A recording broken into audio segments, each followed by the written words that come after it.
Alright, so ito paalis na kami ha. Nasa video ko yan nung nasa yung short video ko sa Facebook. Yan, paalis na kami. Papunta kami sa bush, doon sa sandpit para mag-harvest ng mga blueberries. Yan, so paalis kami sa driveway. Ayan, nasa Hilliard na kami. Paliko kami sa Senior Drive and then we will hit the highway.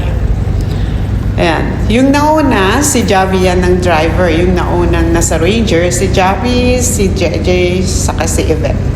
Yung nasa gitna namin, si Lester at saka si Mayumi. Sila ay quad. Tapos kami ang third ni Jerome at saka ako.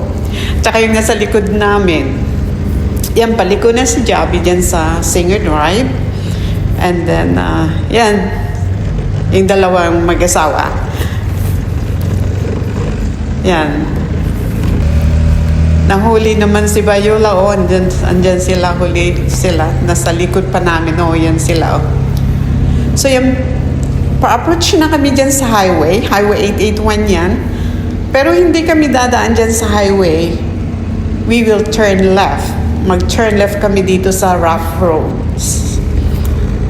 Hindi pwedeng dadaan kami dyan sa highway. Yan o, tignan nyo. Umpisa na yung at the moments. The truth of the moments of quadding. Yan. Oh, natatawa ako kay Mayumi at si Lester. Sabi ko baka sila, yung maputikan dahil open sa kanila yung quad eh. Sa amin kasi, nasa Ranger kami, so protektado parang ayan, rough road na kami. Lalo na pag nag-cross na kami dyan sa road kasi tatawid pa kami dyan sa road. Pagtawid namin dyan sa road, mas lalong maputik at pataas, pababa, pataas, bababa. Ayan. Natatawa talaga ako. Ayan, oh, ayan. Patawid na kami dyan. Oh, kapit na kapit sa Yumi. Mahulog. Mahulog siya.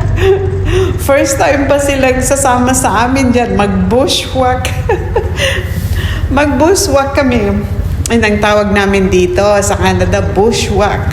Pag yung pupunta ka sa mountain. Kanya nga. Sa atin dyan sa Pilipinas ay we'll go to the mountain. Parang ganun nga. Hiking tayo sa mountain. Dito bush. Ang tawag namin dito bush. Ayan, kala ko hindi kami